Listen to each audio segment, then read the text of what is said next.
He didn't shout, didn't draw his gun. He just spoke low and steady. Out here, a man who tells the truth still has a way back. Elijah Boone, the richest man in the county, stepped down the muddy path at dawn, intending only to check the garden before the sun came up. He wasn't expecting anything beyond his daily chores, until he saw a shadow bent low between the cabbage rows. A black woman, stockings torn, hem caked in mud. She was crouched, pulling cabbages in hurried hands, her movements quick but her eyes alert. The choice he gave her was a strange one: work for her meals and a roof, or marry and have a home for good. She didn't take long to decide, but she chose the path few would dare. And in a land where gossip rides faster than the wind, one truth spoken aloud can change a life forever. Texas Panhandle, winter of 1874. The sky had not yet fully brightened, but the deep gray of night was already paling at the edge of the horizon. The morning air was thick with dampness, and a thin layer of frost clung to each cabbage leaf in the garden behind the main house, reflecting the faint light like a clouded mirror. Elijah Boone, wrapped in a heavy coat and a wide-brimmed hat, stepped out through the kitchen door. His high leather boots sank slightly into the packed earth, releasing a familiar creak. He meant only to check a few rows of vegetables before the sun came up and the cattle began demanding their feed. Elijah Boone was not a man easily surprised, but this morning, as his gaze swept over the far corner of the cabbage patch, he saw a small, slight figure crouched low among the rows. It wasn't one of the ranch hands. He stopped, his hand brushing the place at his belt where his gun usually rested, though he didn't draw. The mingled scent of damp earth and fresh greens in the cold air made the silence feel sharper, so sharp he could almost hear the other person's breath. The girl was trying to pry a cabbage from the soil, her small, calloused hands cupping it as if it were something fragile. Her stockings were torn at the knees, the hem of her dress caked in mud, her long curls tied back in haste with a frayed strip of cloth. She looked up when she realized someone was near, and in that instant, Elijah caught the flash of wariness, like a wild creature cornered, not yet sure whether to bolt. He stepped closer until only a few paces separated them. He didn't raise his voice, didn't rush her. His tone was low, steady, as if asking something ordinary. Out here, a person who tells the truth still has a way back. Which road are you taking? The girl tightened her grip on the cabbage, her gaze wavering before settling on him. She drew a breath, her voice hoarse and low, as if unused for too long. My name is Lila. I need some food for my mother. She's sick. And my little brother. We're staying in an abandoned shack on the edge of town. Elijah let the silence stretch for a few moments, his eyes sweeping over her thin frame, her sun-darkened face, the faint shadows under her eyes from too many nights without sleep. No sign of deceit. He'd known enough liars to tell the difference. He gave a small nod and spoke again, his voice still even. You've got two choices. 1. Work for me here. Food, shelter, steady work. Or marry me, and you'll have a home for good. Lila frowned, took half a step back, her eyes narrowing. Marriage to a stranger she'd met less than 5 minutes ago sounded more like a trap than an offer. She shook her head, her tone firm. I'll work. Elijah showed no hint of disappointment or surprise. He only shrugged, then turned and gestured. Then put the cabbage back and come with me. I'll give you a place to sleep, and you can start in the morning." She hesitated, for a beat, then set the cabbage in a nearby wooden basket, wiped her hands on her skirt, and followed him out of the garden. Her worn-down shoes whispered over the damp earth, while Elijah's steps were solid and sure. The walk from the garden to the main house was only a few dozen yards, but to Lila, it felt longer. Each step a tangle of doubt and the faintest thread of hope that at least today her mother and brother might eat their fill. They passed the front porch, where the warm gold of a lamp still glowed through a small pane of glass. A tabby cat curled on the step lifted its head, then settled back to sleep. Elijah opened the kitchen door, leaving Lila outside, and stepped in to retrieve an old wool coat and a pair of worn gloves. When he returned, he handed them to her. "Take these. It's colder out here than you think."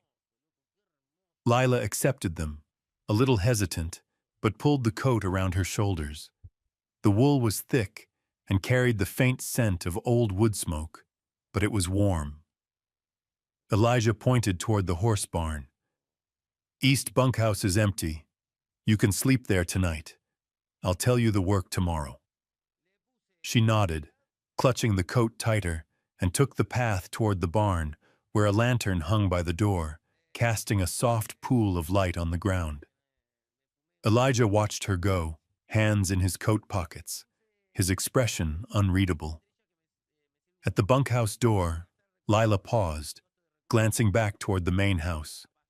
In that brief moment, she saw Elijah's figure heading back toward the garden, his shape tall and steady in the silvered fog among the silent rows of vegetables. She didn't know what tomorrow would bring, but she knew one thing for certain. She had just stepped into a story whose ending she couldn't yet imagine. The morning fog thickened as Lila left the garden, the worn heels of her boots pressing into the narrow dirt path that led to the far edge of the ranch. In her hands, she still clutched 2 cabbages Elijah had allowed her to take. Her breath rose in small clouds that vanished quickly in the cold wind. The path was nothing more than a trail through low grass and the occasional cactus patch, easy to see in daylight. But now, the gray sky and damp air blurred everything into one muted shape. She quickened her pace, knowing her mother was waiting and her younger brother was likely already awake, his stomach growling as it did every morning. Then, from up ahead, a figure emerged. He stood in the middle of the path, tall, broad-shouldered, his long coat brushing the tops of his boots. A wide-brimmed hat shadowed most of his face, leaving only a pair of dark eyes and a gaze that weighed heavy as stone. His voice came low and graveled, each word dragged from deep in his throat. "Stay clear of Boone, unless you want to find yourself tangled in an old blood debt." Lila's hands tightened around the cabbages, the tendons rising under her weathered skin. She didn't ask what blood debt meant, nor did she show fear. She simply stepped aside, intending to pass. The sharp tang of cigarette smoke clung to his coat, mingling with the wet earth scent of early morning. He didn't block her again, only stood watching as she went by. But Lila could feel his gaze fixed on her back until her footsteps carried her far down the path. The shack where her family stayed huddled behind a stand of old willows, its weathered canvas patched with scraps of cloth in mismatched colors. Inside, her mother, Ruth, lay on her side pulling a thin blanket up to her chin. Micah, her 8-year-old brother, sat curled near the small wood stove, his cheeks flushed from the cold. "Did you find anything?" Her mother's voice was faint, dry, and uneven. Lila nodded, handed her the 2 cabbages, then told Micah to feed the fire. She said nothing about the man on the road. Her mother and brother didn't need another thing to worry about. "We'll eat well today," she said, forcing a bit of lightness into her tone. "And I'm taking you both somewhere else. It's warm there, and there's food, as long as we work for it." Ruth looked at her daughter, suspicion and hope mingling in her eyes. She didn't ask more. She only gave a small nod, as if willing herself to believe it, if only for a few hours. When they set out for the ranch, Lila carried an old satchel with a few clothes and blankets. Her mother and Micah walked close behind, their steps sinking into the soft earth still wet with dew. As they crossed the yard between the barn and the main house, Elijah was waiting, arms folded across his chest. He led them toward the east bunkhouse, a single-room cabin with a pitched roof, its weathered walls sealed tight against the wind. In the corner, Elijah had already left, a bundle of firewood, a kettle of steaming water, and 2 neatly folded blankets. "This will do for now," he said, his voice brief but not unkind. "There's a small stove. Water will be at the door every morning. Start work when you're ready." Lila nodded. Her mother and Micah stepped inside, settling by the stove where the warmth quickly chased off the morning chill. She set her satchel down on the lone wooden bed, her gaze drifting toward the door, back to the road she had just walked. The image of the stranger was still sharp in her mind, the broad silhouette, the weight of his voice pulling some past into the present. Elijah didn't ask why she'd taken longer to return, nor did he notice her eyes lingering on the distance. He only crouched to light the stove, then stood and brushed the ash from his hands. Rest. Tomorrow will be a long day. Lila murmured her thanks, then closed the door. Outside, the wind scraped along the fence rails, carrying the scent of earth and the faint, damp smell of cabbage still clinging to her hands. Inside, the heat from the kettle spread through the small room, but inside her chest, another kind of cold, one not born of winter, refused to fade. She knew the warning about a blood debt wasn't an idle threat, but it wasn't enough to turn her away from the rare chance she'd been given. Elijah Boone might be anyone in that stranger's story, but right now, he was the only man who had offered her a way out. So she kept that warning to herself, at least until she understood exactly what kind of debt it was. Inside the east bunkhouse by the horse barn, the scent of dry wood and stove smoke mingled into something both rough-hewn and warm. The roof was old, but it let in no rain or wind. The wall planks were darkened with age, the gaps chinked with scraps of cloth and dried clay. The wooden floor, worn smooth in the paths most walked, gave a soft creak under any step. At the first gray light of dawn, with the call of roosters carrying from a distant coop, Lila was already awake.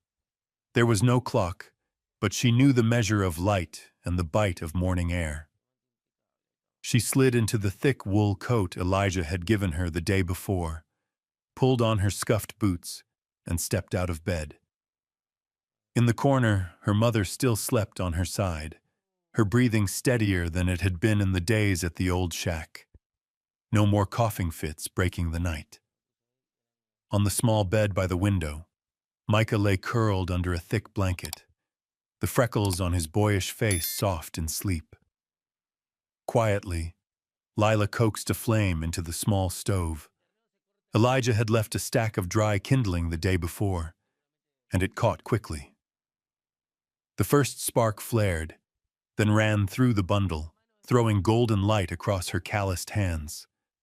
Warmth spread, chasing the last threads of cold from the room. She set a kettle on the stove, dipping a ladle into the water bucket outside the door. Mist still clung white across the ground, slowing every motion to something unhurried. She mixed bread dough in a chipped enamel basin. Her hands moved with the slow, practiced rhythm she had carried from her years in Louisiana. press, fold, turn, repeat, until the dough was smooth and pliable. While it rested, she stepped outside with the blankets, snapping them in the pale light. Sunlight thinned through the fog, glinting off the threads, and the faint scent of cheap soap from yesterday's washing still lingered. Inside, her mother coughed once softly, but nothing like before. Micah shifted and sank back into sleep, still full from the hot soup the night before. Lila allowed herself a small smile at that, folding the blankets neatly at the foot of the bed. Mid-morning, when the stove's warmth had filled the room, Elijah passed by the door. He didn't step in, only paused to look. Lila was ladling soup from a pot, setting the ladle against the stove rim so it wouldn't drip on the floor, a dry cloth already set aside to wipe Micah's hands when he woke. Elijah said nothing, just gave a small nod and moved on, his steady footsteps fading. The day moved slow. Somewhere between airing blankets and preparing the midday meal, Lila noticed a fresh stack of firewood neatly placed by the door. She hadn't done it. Elijah must have come by while she was busy inside. The pieces were cut just right, easy to reach and feed into the stove without stepping out into the cold. By evening, the door hinge, always giving a familiar creak, was silent. Someone, certainly Elijah, had fitted a small wedge of wood, tightening it so the door would open and close without its nightly groan. No mention of it, no claim of thanks. These things, the firewood, the hinge, the dry cloth, no one called them favors or help. They simply existed, woven into the day. But to Lila, they were signs of a place where people looked out for one another without needing to speak it aloud. And in that quiet rhythm, she began to see that kindness didn't always come in grand gestures or loud declarations. It lived in the small, repeated acts that asked for nothing in return. That night, when the fire burned low, her mother sat near, sipping hot tea. Micah rested his head in Lila's lap, eyes half closed as he listened to the wood crackle. Outside, the night wind moved through the fence rails, carrying the scent of dry grass and a deep stillness, as if everything had settled into its rightful place. Elijah crossed the yard, his tall frame outlined against the darkening sky, the brim of his hat casting shadow to his collar. He didn't come in, only tilted his head slightly toward the bunkhouse window before continuing to the barn. Lila didn't call out, nor did she look away. Between them, there were still few words, but this quiet rhythm had already begun to root into something stronger than promises, something that could stand through a winter wind, and perhaps other storms she didn't yet know were coming. The lamplight in the east bunkhouse flickered, casting pale gold streaks across the walls. That night, the north wind hissed through the cracks in the door, carrying with it the dry grass scent from the barn nearby. Lila sat at the low wooden table, a torn patch on Micah's shirt laid out in front of her, waiting to be mended.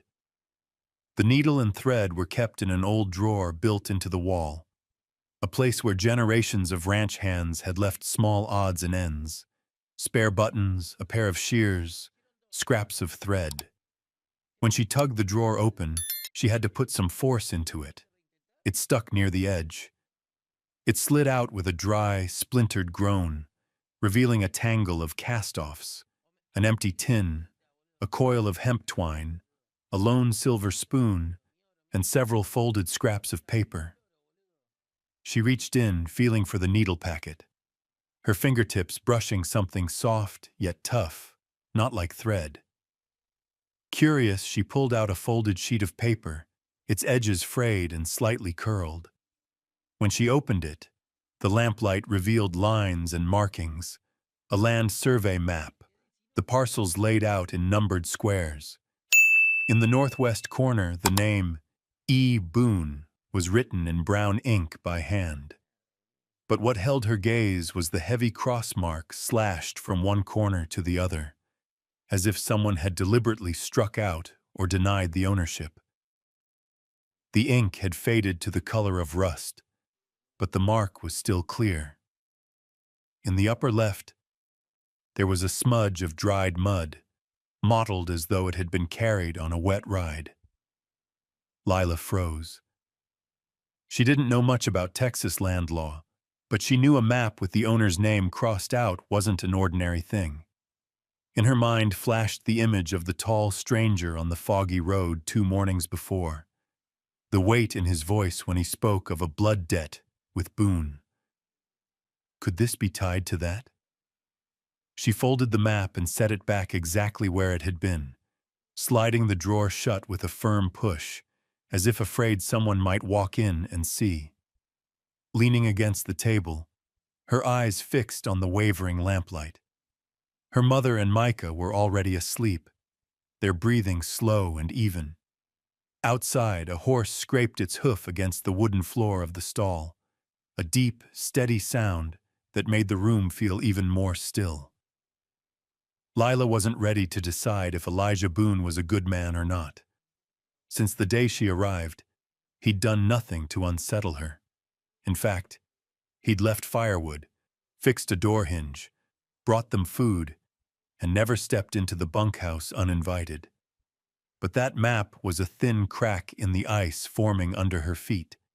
It wasn't enough to turn her back, but it made her slow her step. She set Micah's shirt aside and crossed to the window. Pulling the curtain back a fraction, she saw the light still burning in the main house.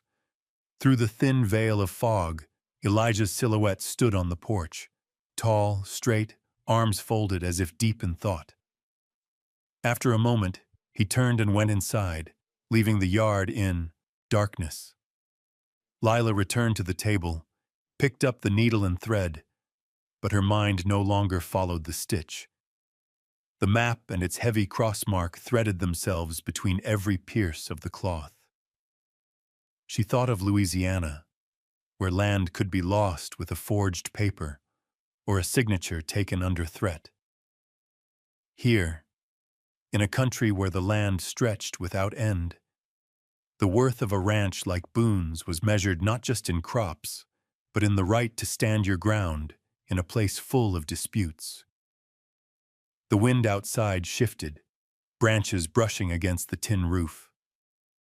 Lila pulled the final stitch tight, snipped the thread, and folded the shirt. She crossed to her mother's bed, pulled the blanket up over her, brushed a hand over Micah's hair, then lay down on her own narrow cot. Under the weight of the blankets, her body loosened, but her mind kept circling the unanswered questions. Who had crossed out Elijah's name? Why? And was the man who'd warned her about a blood debt part of that story? Before sleep claimed her, she made herself a quiet promise to watch more, to listen more than she asked. Out here, survival didn't always come from quick answers, but from keeping silent until the last piece of the puzzle revealed itself. The sun had just cleared the horizon when Elijah tightened the girth on the harness of the 2-wheeled cart. The early morning air was sharp with cold, but the sunlight lay golden over the low grass hills in the distance. Lila stepped out from the bunkhouse, her headscarf neatly tied, carrying a basket with a few empty glass bottles and an old cloth sack for whatever they might bring back. Elijah gave a brief nod when he saw she was ready, then reached out a hand to help her up onto the seat. The wheels began to grind over the rutted dirt road leading toward town. On either side stretched wild grass and scattered cactus. Farther out, a few stands of cottonwood holding on to the last of their leaves. Now and then, a wheel dipped into a pothole, tilting the cart, but Elijah's hands stayed steady on the reins. Lila sat upright, eyes fixed ahead, silent.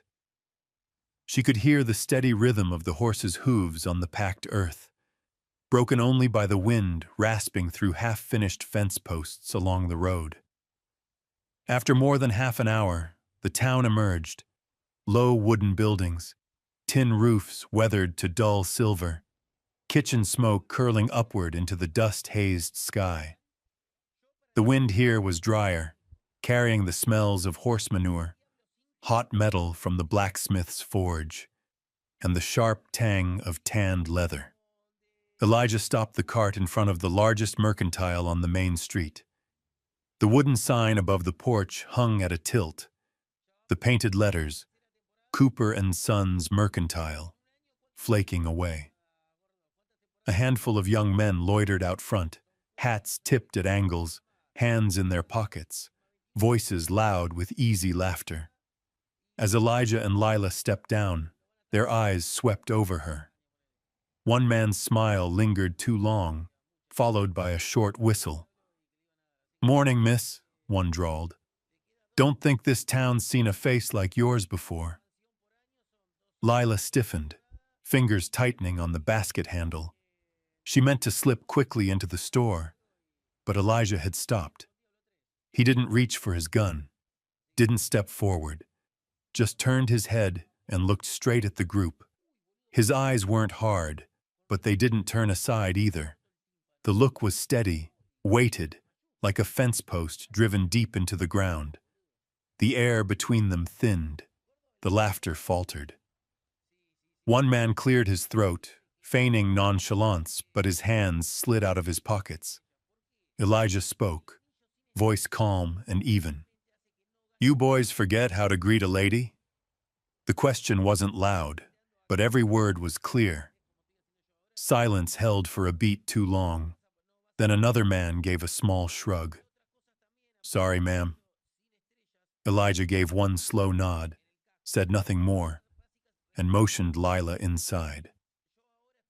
The wooden door closed behind them, the little bell above it giving a soft chime that cut off the stairs from the porch. Inside, the air smelled of soap, roasted coffee, and new cloth. The wooden floor creaked underfoot.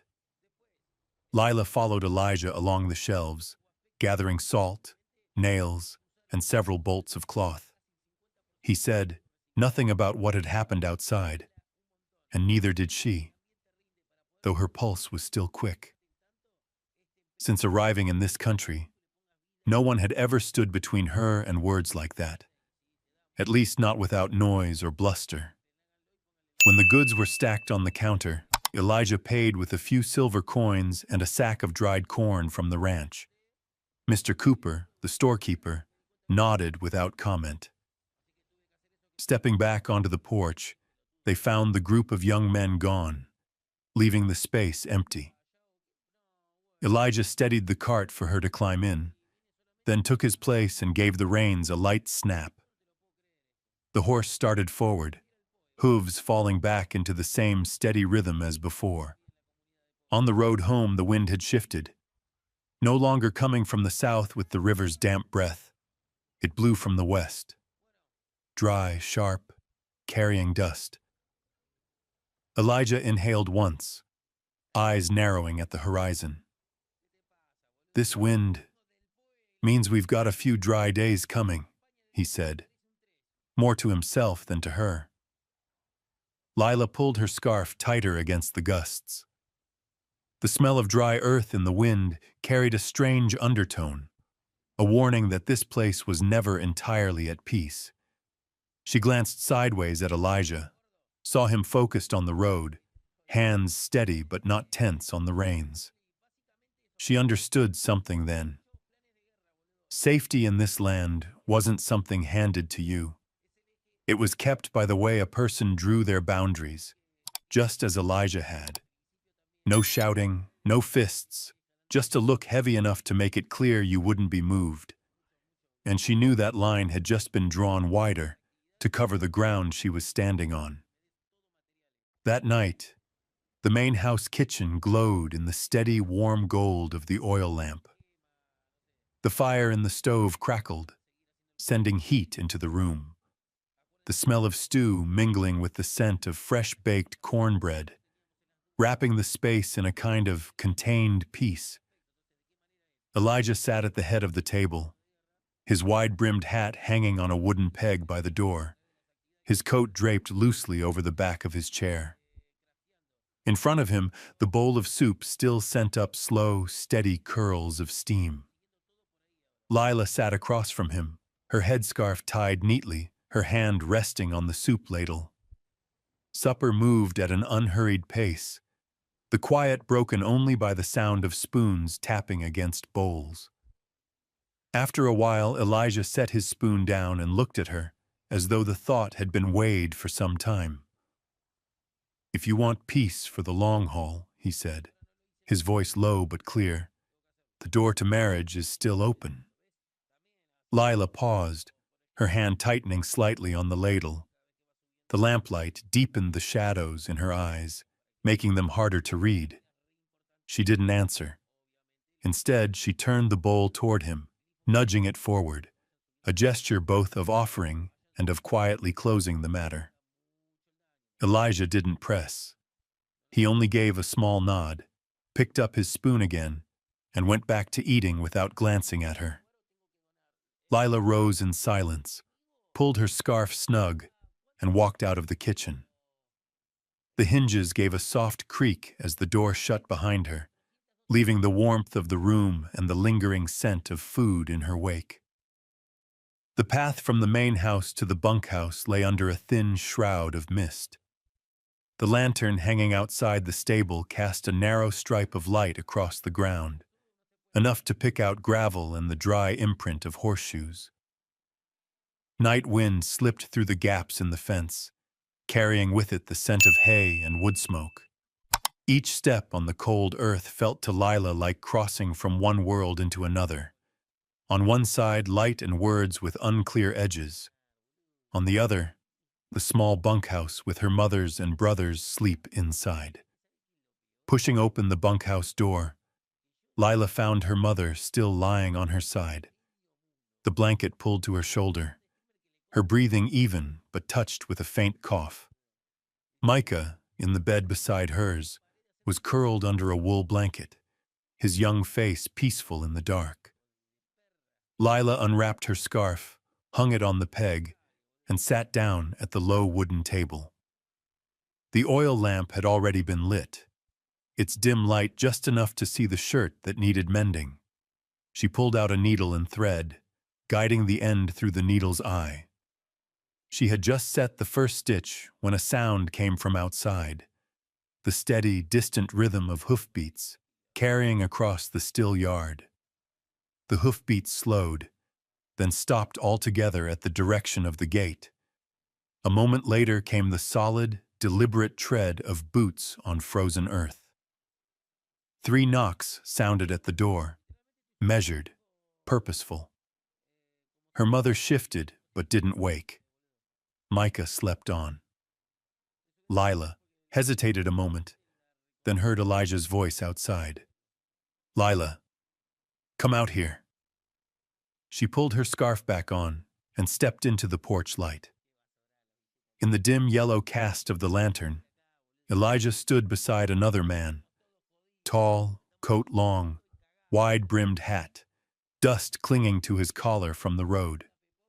In the man's hand was a thick envelope, its corner sealed with a red wax stamp that caught the light. The stranger's voice was deep and dry, as if reading from the page. "Summons from the county court. Mr. Elijah Boone is accused of unlawfully detaining a free worker." The air seemed to thicken. Lila's eyes went to the envelope in the man's hand, the red seal stark against the fresh paper. Elijah took it without a flicker of surprise or anger. "Who filed it?" he asked. The messenger shrugged, his tone unchanged. "Not in my part to know." A gust of wind made the lantern sway. Lila felt the chill in her fingers, the hem of her coat stiffening with damp. Elijah gave the man a small nod, and that was enough. He turned, mounted his horse, and rode off. The hoofbeats came again, fading until they were swallowed by the wind at the gate. Elijah looked at her briefly, then spoke short and plain. "Go inside. It's cold." She stepped back into the bunkhouse and shut the door quietly. The lamp still burned on the table. The needle and thread still lay there, but her hands wouldn't steady enough to sew. Her mother coughed softly. Micah shifted, drawing his small legs tighter beneath the blanket. She didn't need anyone to explain. This was tied to her. Out here, an accusation of unlawfully detaining a free worker was more than just words on paper. It could strip a man of honor, land, even his freedom. And if someone meant to bring Elijah down, using her as the lure was the shortest path. Lila leaned back in the chair, her eyes on the lamp flame, her shadow stretching long across the wall. In her mind came the morning in town. Elijah standing before those young men, that unflinching gaze, the clear line he'd drawn. But this time, the opponent wasn't a pack of loud-mouthed boys on a porch. It was a letter with a court seal, something no hard stare could push back at once. Her fingers closed around the cold metal of the scissors on the table. Peace here, she understood, had never been free. And when the wind changed, it could all be blown away in an instant. Elijah hadn't asked her yet, but she knew, sooner or later, he'd want to know her mind when this storm reached them. That night, she didn't take another stitch. She sat listening to the wind thread through the fence, to the occasional sounds from the stable. Somewhere out there in the dark, the accusation had begun to take shape, had a face, a name, and the smell of trouble. And she, whether she wished it or not, was already part of it. The next morning, the Texas Panhandle sky carried an odd shade of silvery gray, as if the air itself hadn't yet decided between autumn and winter. Night frost still clung to the fence rails, and the rare puddles left from last week's rain had frozen into a thin sheet of ice. When Lila opened the bunkhouse door, the cold rushed in, making her shiver. But outside, Elijah was already there, standing in the yard in his heavy coat and familiar wide-brimmed hat. He was fastening a new length of rope to a post near the barn. His movements were slow but sure, the weathered hands tightening each knot until it lay flush against the wood. Beside him, a heavy sack of feed sat ready on a low platform. Elijah bent, lifted it onto his shoulder with a single, decisive motion, and crossed the yard without glancing her way. There was no, "How did you sleep?" No, "Have you thought about last night?" Not even a searching look. Elijah worked as he did every morning, silent, steady, giving no hint of the summons from the night before. Lila realized it wasn't because he didn't care, but because he respected her right to decide when she was ready to speak. She stepped closer, her voice breaking into the cold morning air between clouds of white breath. "I need the court clerk's name and the process." Elijah stopped, set the feed sack down by the barn. He looked up at her, the deep blue of his eyes catching the weak light of dawn. He gave a small nod, then spoke a name, followed by a few details about the county courthouse and its hours. No questions why. No press for the full story. Only the answer she needed to begin. After a simple breakfast of cornbread and black coffee, Elijah led out 2 horses, his familiar black gelding and a gentler gray for Lila. They mounted and turned toward the road into town. The morning wind cut along their collars, carrying the dry scent of the earth, but Lila sat upright, her hands steady on the reins, her eyes fixed on the dusty road ahead. The town appeared just as the sun broke over the far hills. The main street was gravel, flanked by low wooden buildings. Shop doors were open, the smell of fresh bread drifting from the bakery across the way, the ring of the blacksmith's hammer carrying steadily through the air. Elijah reined in before the county courthouse, a small red brick building with a pitched tin roof and a weather-faded flag on top. Inside, the air smelled of old paper and ink. The court clerk, a gray-haired man, sat behind a desk piled high with files. Elijah stepped forward and spoke a few clipped words. The clerk glanced at Lila, then handed them a sheet. The required documents, the signatures of at least 4 witnesses, and an affirmation that she came and went freely, without coercion. Lila took the paper, reading each line carefully. She nodded once to herself, folded it neatly, and slipped it into her coat pocket. They started on the east side of town, where small houses lined a narrow dirt lane.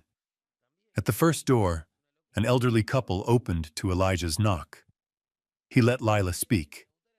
She gave her name, explained she was working at the Boone Ranch of her own choosing, and asked if they'd be willing to sign.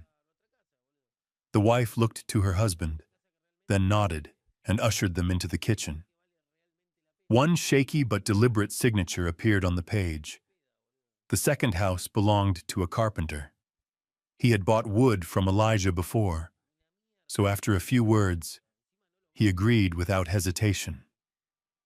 At the third, a cafe owner pressed her lips together at first, but then remembered Lila bringing her butter the week before and signed without further pause.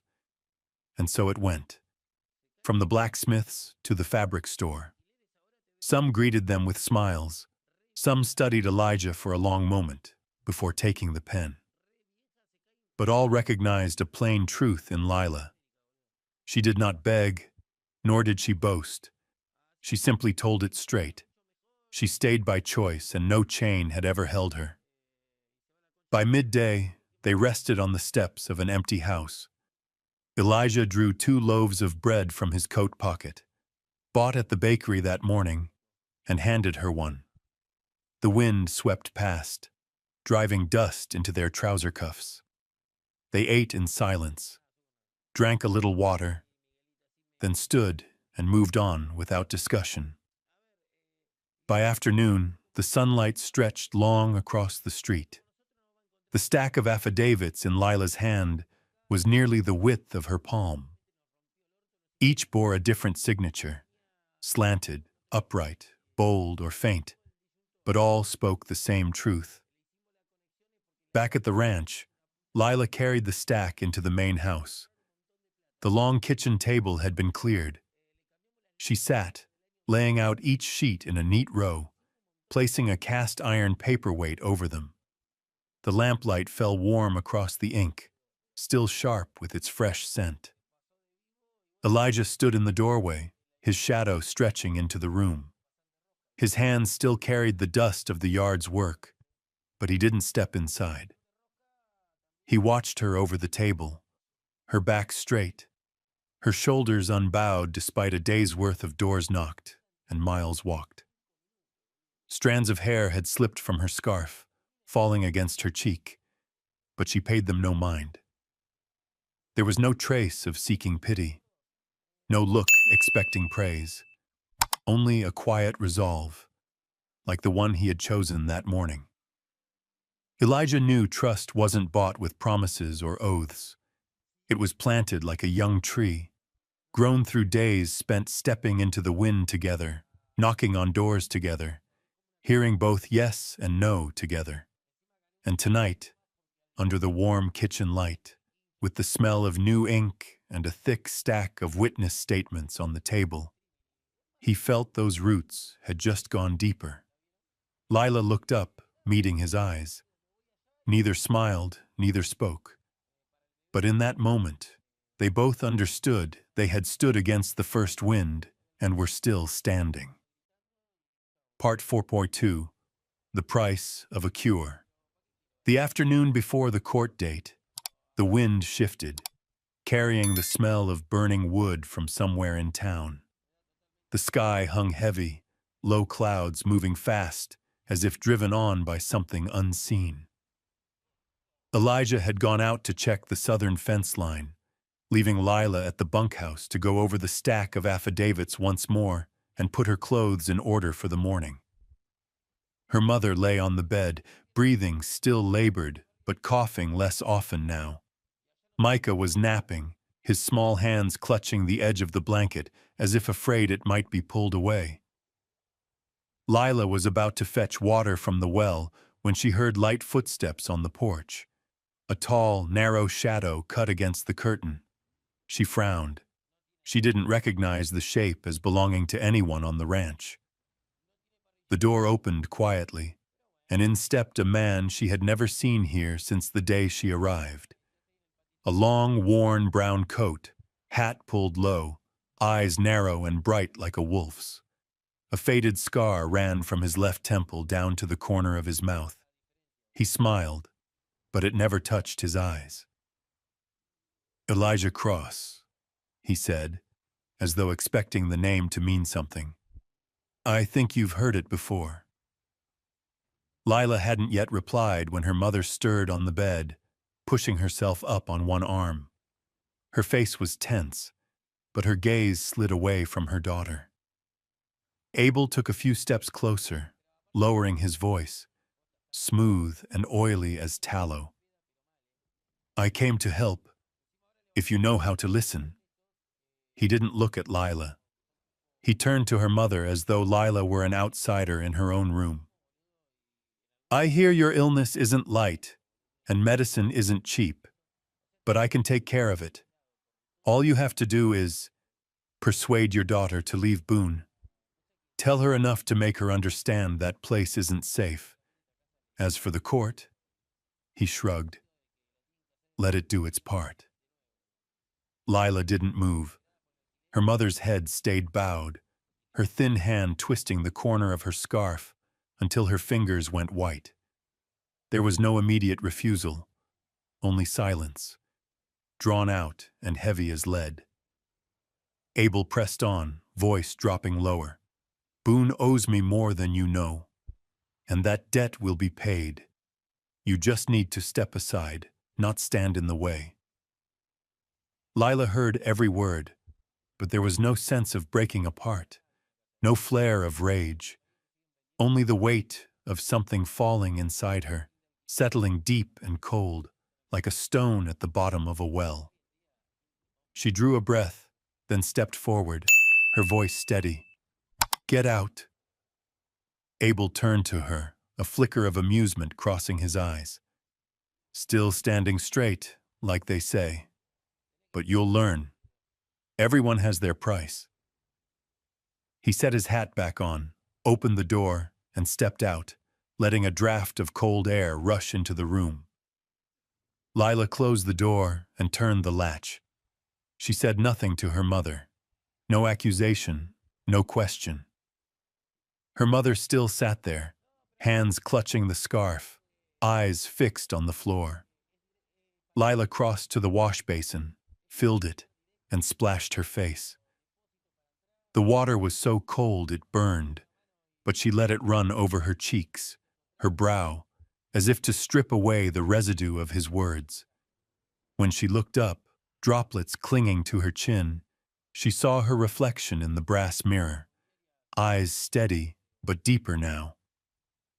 In the next room, she opened the wooden box where the affidavits were kept. She spread them across the table, smoothing each sheet, breathing in the faint scent of fresh ink. Each signature was proof of the truth she and Elijah had spent a day earning, knocking on doors, meeting long stares before getting a nod. Outside, the wind picked up, rattling the window frame.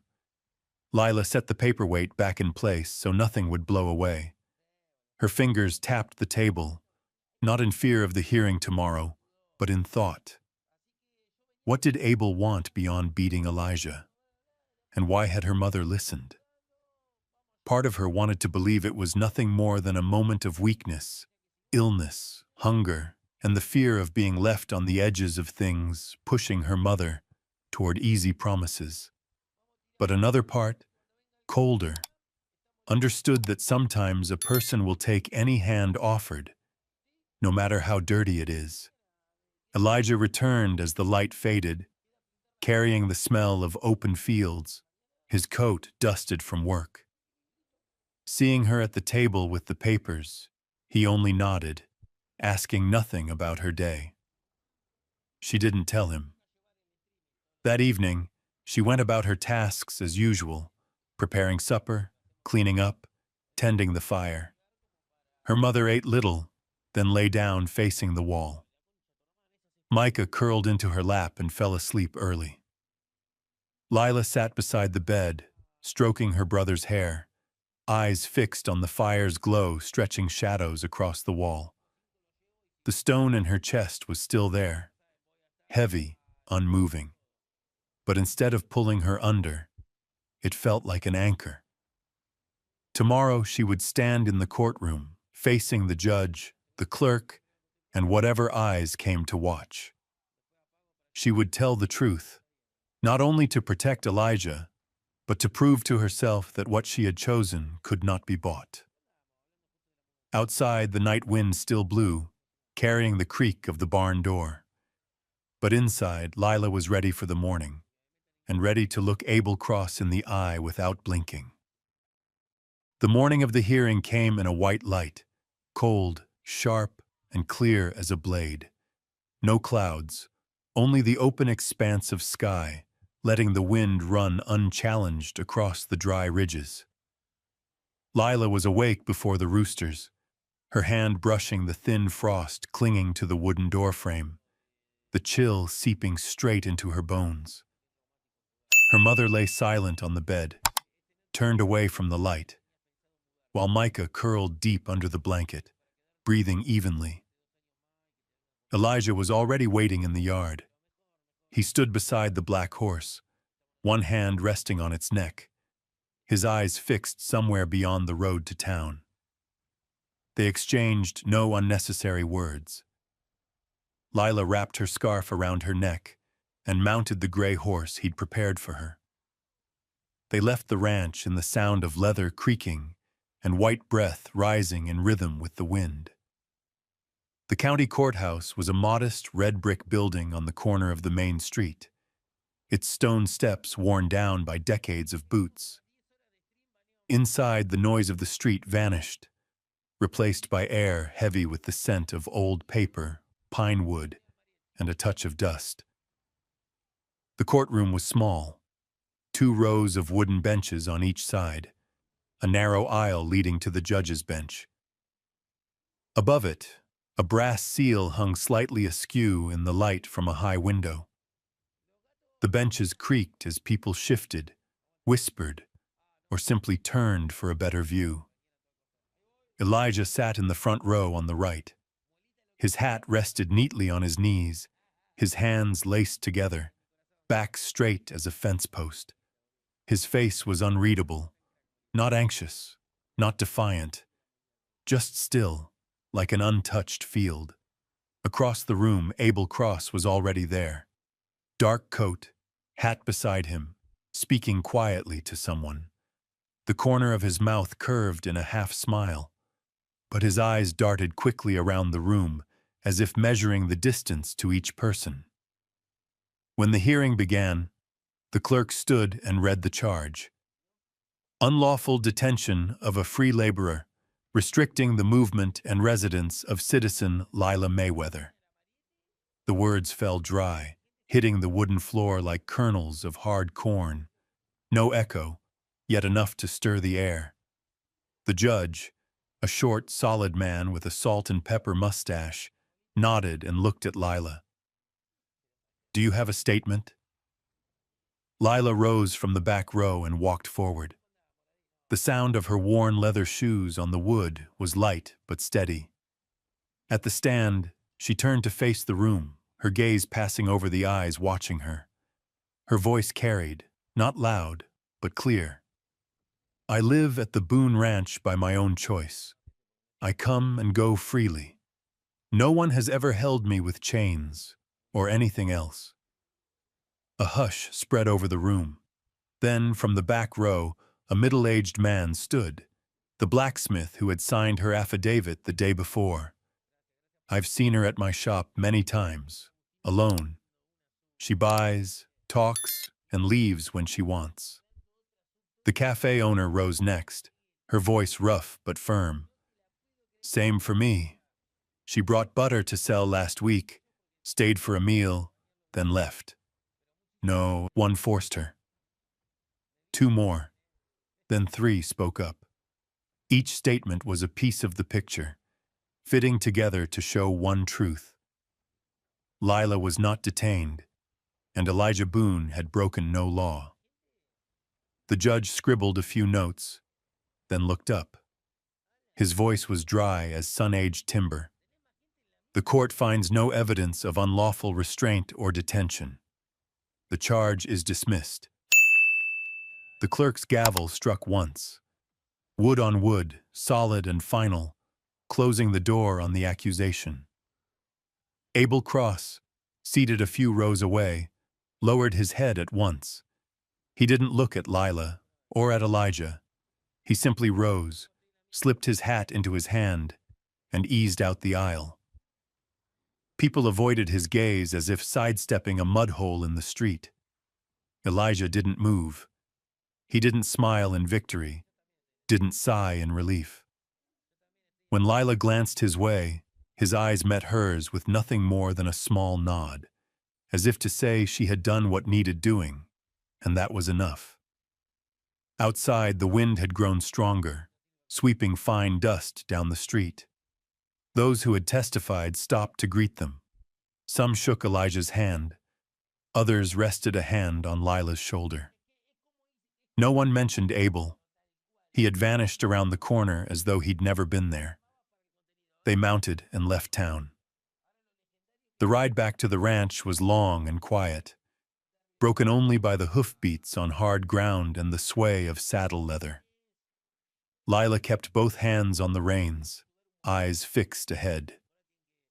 The hearing was over, but its weight lingered, not as fear, but as a kind of marker. Elijah rode alongside her, glancing her way now and then, but asking nothing. He didn't need to. What mattered had been said in that small courtroom, before everyone. And now, on the dusty road beneath the Texas wind, they both knew. They had crossed the first threshold of trust and were standing on the same side. On the ride back from the county courthouse, the west wind hit them head-on, carrying the dry scent of dust and the faint tang of cold iron from the forge that had gone cold. Elijah rode on the left, holding the reins in one hand, the other resting lightly on his thigh, as if the echo of the gavel still hummed somewhere in his body. Lila rode the gray, her cloak drawn high at her neck, eyes fixed forward. Between them stretched a silence marked only by the steady hoofbeats, like the final punctuation at the end of a long sentence. Through a patch of tall, wild grass, Elijah slowed his horse.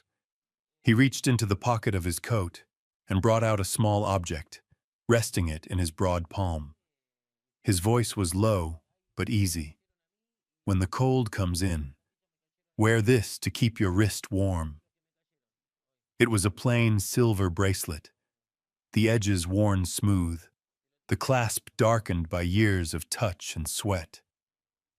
Lila held out her wrist. As it closed around her, the metal carried a warmth, not the heat of fire, but the kind left behind by a hand. She nodded in place of thanks. Elijah said nothing more, only touched his boot to the horse's flank to move them on. The road back to the ranch swallowed the wind. The sun was high now, but it didn't take the edge off the cold that cut across their cheeks. Lila pulled her sleeve down over the bracelet, feeling it settle, a slight, steady reassurance. In the yard, the tabby cat leapt down from the porch rail, wove once around Elijah's legs, then disappeared behind the barn. Lila dismounted first, keeping a firm hold on the cloth bag of papers. Elijah led the horses in, slipped off the saddles, and hung the reins on their pegs.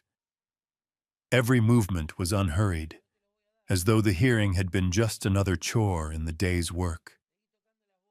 Through the open doorway, she saw him lay a hand on the black gelding's neck and pat it 3 times, the way he always did. That was enough for her to know. Today was done. The afternoon slid quickly from the yard. Lila lit the stove for a pot of simple soup, setting aside portions for her mother and Micah. Her mother ate little, saying her throat had eased. Micah showed off a crude drawing of the horse tied out front, his eyes bright as fresh stoked coal. Lila smoothed his hair and coaxed him to sleep early. Night came fast in a land with this much wind. When the room held only the crackle of wood in the stove, Lila pulled a low wooden chest from beneath her bed. Its lid was scratched, the hinges giving a soft groan as she opened it. She meant to fold away her clothes, to place the stack of affidavits at the bottom, where the damp wouldn't reach. The lamplight spilled warm and gold over the dark grain, tracing it like veins. In one corner, beneath a worn piece of cloth, her fingers touched something flat and solid, a smaller, darker wooden box with a sliding lid. She lifted it, turned it over. No lock. She opened it. Inside was an old envelope, the paper yellowed, the edges curled, the wax seal, long broken, leaving only a faint red smear along the fold. On its front, neat, slanted handwriting. For Elijah. Lila glanced toward the bed. Her mother and Micah slept soundly, breathing slow. Outside, the wind brushed along the porch, tugging the rope to thud against the boards in patient rhythm. She held the letter closer to the lamp. The paper was brittle, but the ink still clear. Elijah, if one day, after long winters and failed harvests, someone stands beside you, the way I once did, don't let them go. Not because you need someone to stoke the fire or sweep the floor. You can do those things yourself. But because on cold mornings, a person needs someone to look the same way they're looking. My sickness won't listen to prayer. If I go first, this house will be left with only the sound of wind. I hope someday that sound will blend with footsteps carrying a bowl of soup to the porch, setting the ladle on the stove's edge the way I used to, and asking you, where do we start on the fence today? Keep your kindness, as you have before. Don't let it become the shadow others hide behind. But if you meet someone who can share the weight and the quiet, who knows when to be silent and when to smile, stop there. That person won't save you. They'll just stand beside you. I've left my mother's silver bracelet in the kitchen drawer. When the cold comes, wear it to warm your wrist. If you give it to someone, place it in both hands. The writing ended there. The last stroke blurred slightly, as though touched by water. No signature. Only a small mark, like a personal seal. Lila set the letter down, sitting straight, eyes fixed on the place where light and shadow met on the wall. The bracelet on her wrist, just hours ago a stranger's object, now carried a weight beyond its own metal. She didn't put the letter back. She didn't take it to the main house. She sat, letting the words move through her like water in a trough, each line a stone laid in the stream bed, shifting the current without stopping it. In a corner of memory not her own, she saw a woman smiling faintly, placing the ladle just so on the stove, keeping a dry cloth aside for flour-dusted hands. She saw a long winter, a door groaning with each change of wind, the bare field, the rope tapping the porch post in patient rhythm. She saw Elijah younger, his blue eyes without the tired lines, looking toward a point far off on the horizon. Lila closed the letter and set it back in its box. She didn't wonder why it lay in a bunkhouse chest, or why it had never been set in the kitchen's center drawer. Out here, there were things that didn't need explaining, only to rest until the right hand touched them. She snuffed the lamp, then lit it again, testing whether the room would change with the dark. It didn't. Only the bracelet's shadow curved thinly around her wrist. She pressed it to her cheek. The metal had taken enough warmth to feel like a reminder. Outside, a dog barked twice from a neighboring ranch, then fell silent. Farther off, a slow train groaned over the old tracks, metal grinding on metal, the sound carrying like a whisper from elsewhere. Lila counted the wheel's rhythm, then let it go. She folded her clothes, set the letter's box at the bottom of the chest, covered it with the cloth. No lock. The window stood ajar, letting in the smell of dry grass. She blew the lamp out again. Darkness settled soft, but not solid. On her wrist, the bracelet held its warmth. In her chest, there was a space, not empty, but cleared to make room for something else. Elijah didn't know she had read anything that night. In the morning, he would be up early again, tying rope to a post, reading the clouds for the wind. And Lila, when she bound her scarf, would pull her sleeve back just enough to let the bracelet see daylight.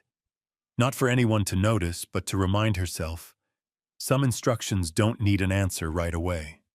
You just stand beside, do the work well, keep your silence where it belongs. And when the cold comes, wear the bracelet to warm your wrist. The night passed like an old horse walking slow toward the barn. Nothing had changed on paper. But between her mother's steady breath, Micah's deep sleep, and the wind sweeping the fence rails, something had shifted, just enough to take the next step a little differently, even on the same road. That winter's first snow came in silence, as if it had been waiting in the sky all night, biding its time until everyone was deep in sleep before it fell. When Lila opened her eyes, the light through the door crack was dim, the whole bunkhouse washed pale. The scent of last night's fire still lingered, mixing with the thin, sharp cold, turning her breath into faint curls of smoke. She stepped down from the bed, feet meeting the sting of the cold wooden floor, and pulled her shawl tighter. Through the small window, she saw the barn roof capped with clean white, the black planks now edged with soft snow.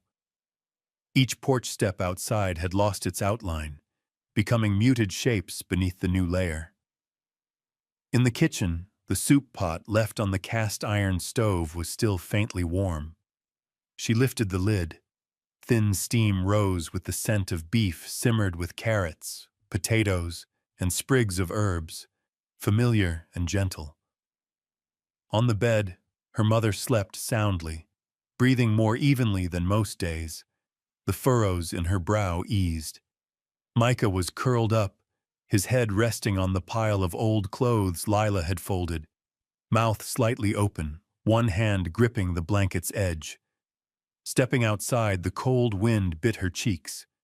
Elijah was already there, standing in the still white yard, his dark brown coat dusted with patches of snow on the shoulders and the brim of his hat. Beneath his boots, the thin layer of snow sank down, leaving deep, sharp prints. He turned at the sound of the door. "Colder this morning than in years past," he said, voice low, carried with the faint hiss of wind. She nodded, pulling the shawl closer around her neck. He studied her for a long moment, then spoke plainly, without the polite shell he often kept. "Stay." not as hired help. The words dropped into the quiet yard, sank into the snow, yet rang inside her like a fence post driven into frozen ground. Lila didn't answer right away. She turned toward the doorway, where the dim light slid inside the bunkhouse. Her mother still slept, untouched by the wind's stirring. Micah still breathed in his small, steady rhythm. The soup's warmth still threaded itself through the room's every space. Here, she thought, fear had grown quieter. It hadn't gone. It likely never would. But it no longer ripped open the mornings or cut through conversations. In its place were the things that needed doing: stoking the stove, feeding the horses, folding clothes, mending seams, cutting grain, drawing water. Fear had moved into the background, like the shadow under the porch roof, still there but no longer swallowing the light. She turned back to Elijah. Snow had gathered heavier along his hat brim and shoulders, but he didn't brush it away. He only waited, his deep blue eyes neither pressing nor rushing. Lila stepped forward, letting the snow crunch softly under her boots like crumpled paper. She stopped before him, drew a breath, and nodded. It wasn't a token nod, nor a reluctant one. It was like setting the last brick into a foundation that had been poured long ago. No fireworks, no gunshot celebration, but everyone knew walls could now be raised, doors hung, fires lit. Elijah didn't smile, but his eyes warmed, like embers stirred in a stove. He nodded once, then turned to lead a horse out of the barn. "Plenty to do," he said, his voice sliding back into the cadence of a workday. "First snow always means a long winter's coming." Lila followed him toward the barn, their footsteps leaving two parallel tracks in the white. The wind carried the scent of pine from the fence line, mingling with the dry hay. Inside, the warmth of the horses' bodies met them, their breaths forming small clouds in the cold air. Lila opened the grain bin, poured feed into the trough, her hands still aware of the silver bracelet under her sleeve, resting like a fresh reminder. Elijah slid the barn door closed, checked a horse's hooves, and gave her short glances. Enough to let her know he noticed without speaking it. The morning went on as any other here, work following work. But for Lila, everything had shifted by half a step. When she set the soup ladle on the stove's edge, when she folded her mother's old coat, when she listened to the wind coil around the barn roof, it all carried an added weight now, not of something temporary, but of staying. And still the snow fell, drifting down in small spirals, laying another layer over the road to town, the roof of the main house, and the ground that was already keeping the print of their steps. On the morning of the wedding, the sky was the gray of a frozen river, yet the wind was strangely gentle. On the kitchen window ledge, warmth from the stove fogged a small corner of the glass. Lila stood by the long wooden table, straightening the folds of her deep blue dress, the only one she owned still in good shape, washed well, and hung out on the porch line for days. Her mother sat nearby, a knitted scarf in her hands, eyes following her daughter's every move but saying nothing. Elijah had been out since early. He wanted to fetch the preacher himself, knowing that the road from town could be tricky for those unfamiliar with it, especially with snow still banked along the edges. She guessed he'd take the path that followed the dry creek bed, where the wind was less fierce and the way quicker. When hoofbeats sounded in the distance, Lila was setting a pot of water on the stove to steep tea for guests. The kitchen door opened. Elijah stepped in first, brushing snow from his coat shoulders, then turned to help the preacher, a lean man with graying hair and a nose reddened by cold. He smiled kindly, said the road hadn't been as hard as he'd thought, and remarked that Boone's kitchen was warmer than any he'd visited that week. Elijah smiled faintly, invited him to sit near the stove.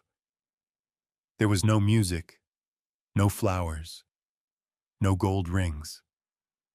Elijah laid on the table an old strip of leather, worn soft and dark with years. He'd shortened it, tying a small knot in the middle, not just to fasten it, but as a pause, a resting point. Beside it lay his mother's silver bracelet, gleaming in the firelight. The preacher opened his book, reading slowly, each word clear.